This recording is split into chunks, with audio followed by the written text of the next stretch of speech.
文武生肖嘅三照嘅，其實咧大架裏面都有三照鏡噶噃。其實係咪喺中位嗰度做嘅咧？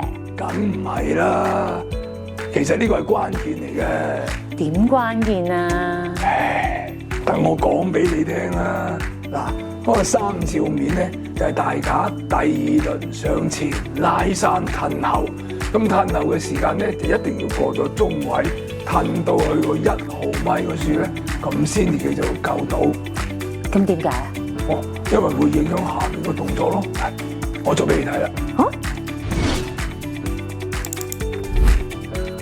好啦，嗱，咁要出嚟就喺翻呢個台下呢個亮相啦，一路行過咗呢個中線，過埋呢個第3米嚟到呢處先整，又係咁拉山。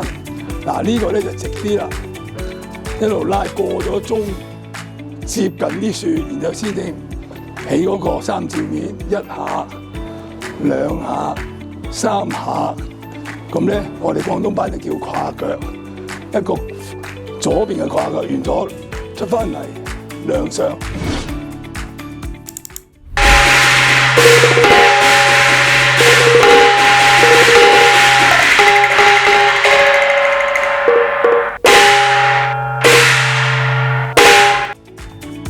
演員又唔夠到，鑼鼓又心急，換智能騰